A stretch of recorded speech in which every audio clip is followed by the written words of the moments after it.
dari harga yang ditawarkan serta ada nilai permajaan yang itu yang harus teman-teman kalkulasi biar nggak zonk. Jadi teman-teman wajib banget cek unitnya dulu sebelum ikut lelangnya. Yang akan kita bahas selanjutnya, apakah unit ini worth to buy apa enggak sih yang biaya. Assalamualaikum warahmatullahi wabarakatuh. Balik lagi di channel D21. Kali ini kita urgensi akan ngebahas beberapa pertanyaan dari teman-teman, makanya ikutin video ini sampai selesai. Semoga bermanfaat buat teman-teman semua.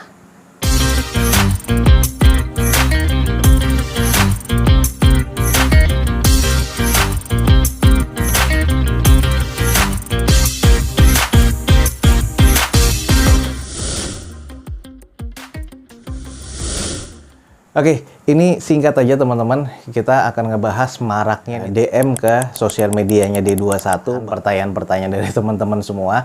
Jadi tentang mobil lelang atau motor lelang dari Bea Cukai. Ini mekanismenya seperti apa, caranya gimana, dan sebagainya. Apakah unitnya ini worth to buy atau gimana, kondisinya gimana. Nah, kenapa bisa dilelang? Nah, ini akan kita bahas secara singkat di video ini. Yang sudah diposting lagi viral ya, tentang mobil dari Kia Rio kemarin. Bahkan juga ada Royal Enfield, ini dilelang dari 2019, baru bisa dilelang di 2023. Nah, sekarang di tahap pertama kemarin, bulan lalu itu ada Kia Sorento dan Optima, itu juga dilelang oleh Bea Cukai. Sekarang akan mendekati ke beberapa hari ke depan itu adalah Kia Sorento lagi, dan juga Kia Carens yang akan dilelang di tahap kedua. Oke, kenapa bisa dilelang? Nah, ini ada beberapa kemungkinan sih. Cuman yang paling jelas adalah pelanggaran mengenai tentang bea masuk. Entah itu tidak membayar pajak. Bahkan yang terparah adalah importirnya mungkin bangkrut. Nah, makanya itu jadi sitaan negara dan akhirnya dilelang secara terbuka oleh negara melalui bea cukai. Lelang dari Kia Sorento dan juga dari Kia Optima yang tahap 1 sudah sold out, dan ini sudah sold out semua. Sekarang di tahap kedua ada lelang dari Kia Sorento dan juga Kia Carens di tahun 2013 unitnya yang tadi sudah kita bahas ya.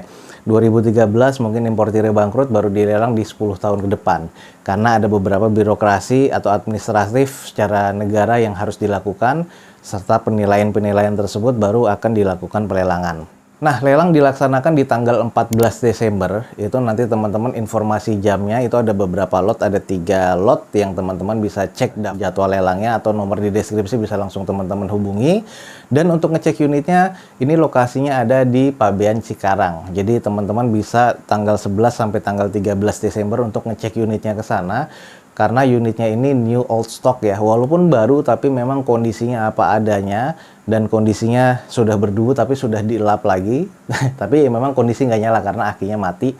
Dan ini yang harus teman-teman cek secara detail, harga yang ditawarkan serta ada nilai permajaan yang itu yang harus teman-teman kalkulasi biar nggak zonk. Itu akan masuk secara hitungan apakah ini worth it untuk dibeli atau enggak. Jadi teman-teman wajib banget cek unitnya dulu sebelum ikut lelangnya. Karena ini memang kondisinya NOS atau new old stock, jadi belum ada BPKB dan belum ada STNK. Jadi harus ada penerbitan nama dokumen. Lewat apa? Form A-nya gimana? Jadi setelah lelang dan kita menang, pemenang lelang itu akan mendapatkan yang namanya risalah lelang. Risalah lelang itu yang akan menggantikan form A untuk pengurusan dokumen seperti BPKB dan STNK untuk diterbitkan dari unit yang sudah teman-teman menangkan itu. Dari harga unit nanti yang teman-teman menangkan itu ada biaya-biaya apa sih? Nah, kita akan ngebahas biaya pemenang-pemenang lelang. Yang pasti pelunasan sudah pasti ya. Dari harga terbentuk teman-teman harus melakukan pelunasan dan itu dipotong dari uang jaminan tersebut. Serta ada biaya lelang yaitu 3% dari harga terbentuk. Misalnya harganya 100 juta yaitu 3%-nya teman-teman harus tambahkan sebagai biaya pemenang lelangnya. Itu 3% dari harga terbentuk ya. Dan ditambahkan lagi ada yang namanya biaya pencacahan. Biaya pencacahannya itu sebesar 2,5% dari harga terbentuk. Jadi total yang teman-teman akan keluarkan pemenang lelang itu kurang lebih sekitar 5,5% dari harga terbentuk, dan itu biaya yang harus teman-teman keluarkan di mekanisme lelangnya.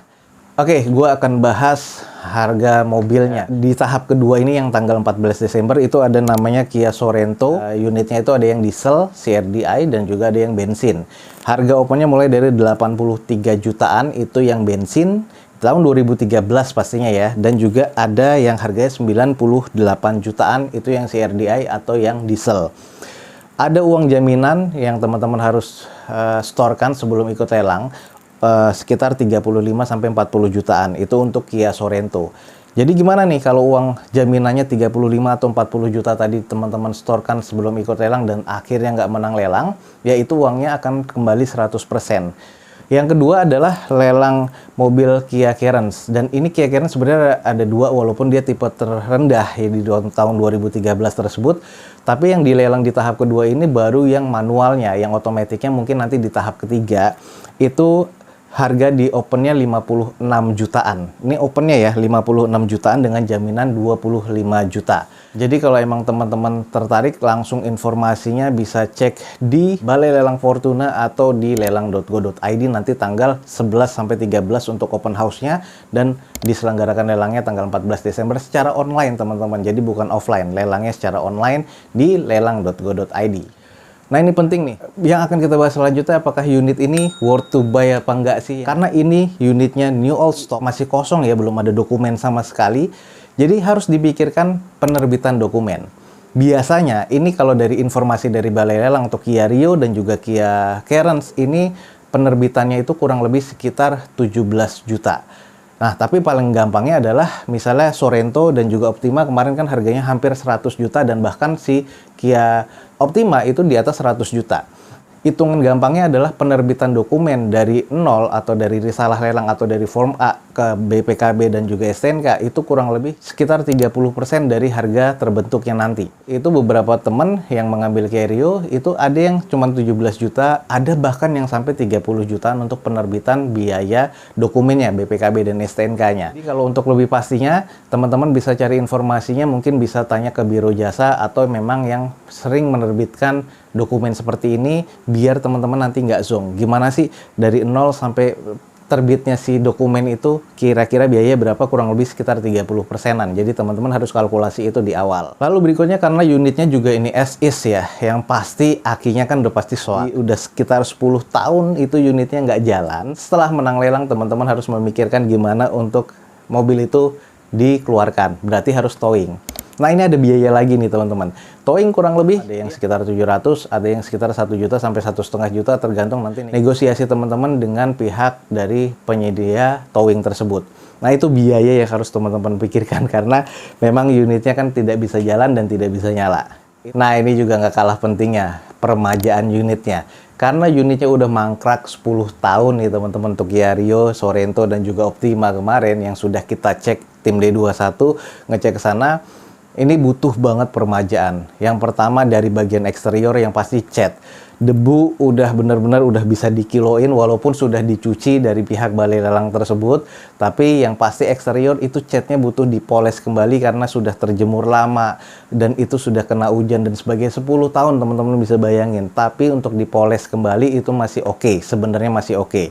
Pencucian dan pemolesan ulang untuk salon di eksterior dan interior itu masih cukup oke.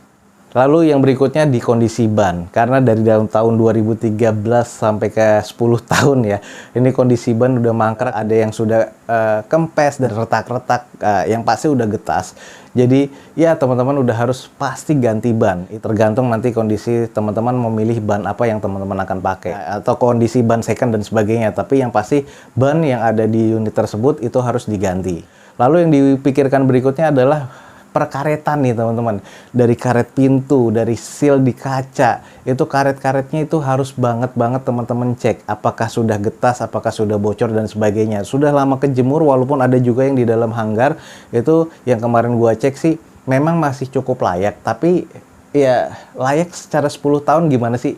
Kayaknya itu harus diganti. Jadi permajaan perkaretan itu teman-teman harus pikirkan lagi tuh. Lalu yang berikutnya adalah untuk menyalakan mesin pasti butuh baterai atau aki. Aki juga harus ganti. Paling nggak itu butuh aki-aki yang mulai dari yang mungkin yang second atau yang baru, terserah teman-teman. Yang penting akinya harus nyala. Lalu yang berikutnya nggak kalah penting adalah perminyakan dan perolian. Teman-teman mesti perhatikan oli mesin yang sudah mengendap selama 10 tahun itu udah pasti ya kurang lebih udah nggak layak lah.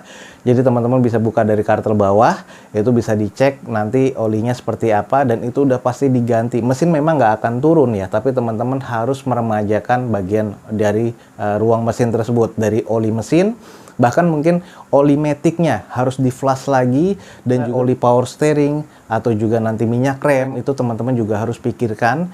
Bahkan yang harus dilihat adalah coolant atau radiator. ya itu udah pasti harus dikuras, harus diservis lagi. Bahkan gue juga sempat pernah lihat itu ada tutup dari radiator yang sudah berkarat. Nah ini perminyakan dan perolian di teman-teman itu penting banget, bahkan sampai ke tangki bensin. Itu yang pasti harus dikuras. Memang bensin kalau mobil dari baru itu pabrikan ya, itu paling isi 1-2 liter karena ini kilometernya masih 0 sampai 2 kilo lah. Nah, untuk bensin itu mesti dikuras, teman-teman. Jadi, bensin yang sudah mengendap 10 tahun itu, ya, yang nggak tahu udah jadi gel atau enggak, tapi teman-teman timpa lagi dengan bensin yang baru, itu ada kemungkinan kerak-kerak yang itu akan terbawa ke ruang mesin, dan itu akan menjadikan pengendapan. Jadi, itu cukup bahaya kalau emang teman-teman nggak melakukan pengurasan mesin atau permajaan mesin bahkan ke sampai tangki bensinnya. Nah ini estimasi secara gambaran kasar tadi dari estimasi lelang yang sudah kita bahas biaya-biayanya, dan ini adalah estimasi yang harus teman-teman pikirkan dari permajaan sampai ke towing tadi. Ini kalau untuk permajaan kurang lebih butuh sekitar biaya 5 juta sampai 10 juta, jadi tergantung nanti unit yang teman-teman pilih. Ya kita ambil estimasi 5 juta, towing kita ambil estimasi 1 juta, dan untuk pengeluaran dokumen atau pengesahan atau penerbitan dokumen kita ambil di 30 juta. Jadi kurang lebih teman-teman mengeluarkan biaya tambahan sekitar 30-40 jutaan untuk semua yang tadi sudah kita bahas. Apa yang gue sampaikan di sini adalah beberapa pengalaman dari teman-teman yang sudah ngambil dari lelang di Bea Cukai. Jadi apakah worth to buy tergantung nanti dari teman-teman untuk estimasi dari unit tersebut. Dari estimasinya, mekanisme lelangnya, harga terbentuknya, biaya lelangnya, permajaannya, towingnya, dan pengesahan dari dokumennya, apakah itu masih cukup worth it untuk pemakaian pribadi atau bahkan untuk jual kembali. Nah itu balik lagi ke teman-teman semua, karena metode lelang semuanya teman-teman yang menentukan apakah akan terus dibid atau teman-teman sudah menetapkan harga yang sudah teman-teman tentukan dan teman-teman estimasikan. Jadi ini semua pertanyaan-pertanyaan yang sudah gue jawab dari beberapa pertanyaan teman-teman yang masuk ke DM gue, bahkan dari YouTube sampai ke media sosialnya D21. Semoga informasinya ini bisa bermanfaat buat teman-teman semua. Jangan lupa ya, ini memang terkesan unitnya oke dan murah. Tapi balik lagi, estimasi yang tadi, ini teman-teman harus pikirkan lagi. Semoga bisa bermanfaat. D21 undur diri. Wassalamualaikum warahmatullahi wabarakatuh. Happy bidding teman-teman.